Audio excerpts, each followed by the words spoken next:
البشر لما بيتخطوا وبيتعدوا حدودهم بيقعوا في فخ الفشل والعجز والكسل، واكبر حد ممكن تتخطاه هو حدود الله. تلك حدود الله فلا تقربوها ولا تعتدوها. ليه بقى؟ حدود الله هي صفاته واوامره اللي احنا لينا حد، يعني هو قال لنا انا اسمي كريم، يعني ربنا ليه اسم من اسماء اسمه الكريم والرحيم، وقال عن النبي بالمؤمنين رؤوف رحيم، وقال عن نفسه برضه رؤوف رحيم. فنقدر ان احنا صفة الرأفة وصفة الرحمة ده احنا كبشر عادي ممكن اقول محمد كريم او محمود كريم وربنا كريم، وصفة الرحمة كذلك يعني، او الانسان الرحيم. ولكن صفة الفرد او الاحد دي ما ينفعش حضرتك تنسبها لنفسك. ما ينفعش انسان يطلع يقول انا الفرد الصمد، انا الذي لا اله الا هو. ما ينفعش، كارثة. ده اللي قالها في التاريخ كله، يعني من اول النمرود ابن كنعان لما قال لك ان الله ياتي بالشمس من المشرق فاتي بها من المغرب، قال انا احيي واميت. النمرود قال لك انا احيي واميت. فبهت الذي كفر. فرعون قال انا ربكم الاعلى فاخذه الله نكال الاخره والاولى. فواحده من اسباب سقوط الانسان في هاويه الفشل والعجز والكسل والفقر هي ان هو بيتخطى صفاته البشريه وبيخش في الصفات الالهيه، فيجي يقدس الغير مقدس. لان القدوس واحد فقط، ما في شيء على وجه الارض حاليا له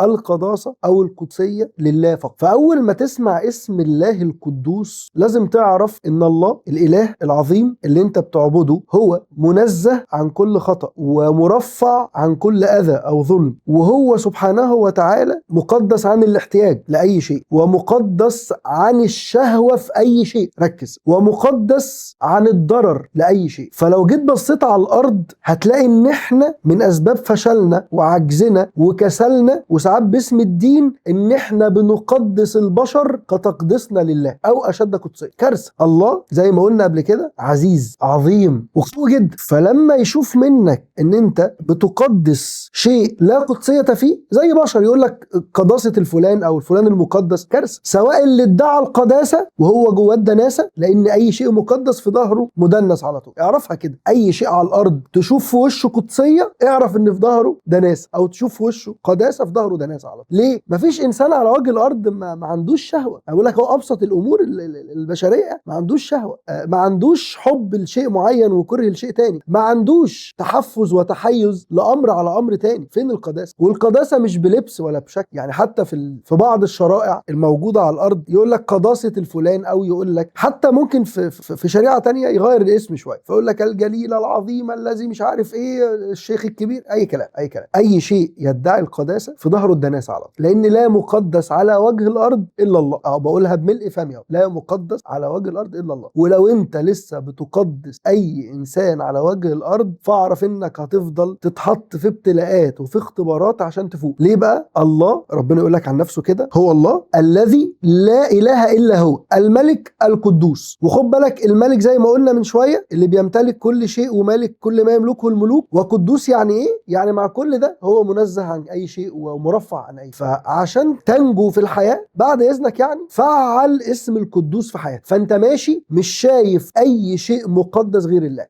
غير الله، هو الله بس. مهما بلغ الانسان من قدامك من كاله فيه وبيعمل ايه وعمره ايه هو غير مقدس. هو راجل كويس، راجل طيب، راجل جميل، بس مش مقدس. لان لو قلت عليه مقدس حط لي قبليها الذي لا اله الا هو، وقعنا في فخ في كارثه. خد بالك ربنا بيقول كده الله لا اله الا هو الحي القيوم. ايوه حي قيوم، يعني حي بلا موت وقائم بلا تعب. انت في مخلوق على وجه الارض هيقدر يعمل الحاجتين دول؟ يبقى نفوق شويه. فاول ما انت تنزع قداسه البشر من قلبك وقدسيتهم وتنزيههم عن كل الاخطاء من قلبك، وتكون عارف ان الصفه دي صفه الهيه بس، وتحاول قدر الامكان تحمي نفسك من الوقوع في الدناسه وتقرب من صفه القداسه، تلاقي القدوس سبحانه وتعالى يحميك ويرحمك ويعافيك ويشفيك ويديك كل اللي انت بتتمناه واللي ينفعك مش اللي يضر. فمن النهارده لا قدسيه ولا قداسه الا لله، لان البشر يحتملوا القداسه ويحتملوا الدناسه، يحتملوا الخير ويحتملوا الشر. ربنا اتكلم عن الانسان كده قال لك وهديناه النجدين، والانسان زي ما فيه الطاعه فيه المعصيه، ولكن الله هو القدوس الوحيد على وجه الارض. فنقول له يا قدوس احمينا بقدسيتك ان احنا نقع في اي نوع من انواع الدناسه، واحمينا من ان احنا ندعي القداسه. اشوفكم ان شاء الله في حلقه جديده من اسماء واثرها. سلام.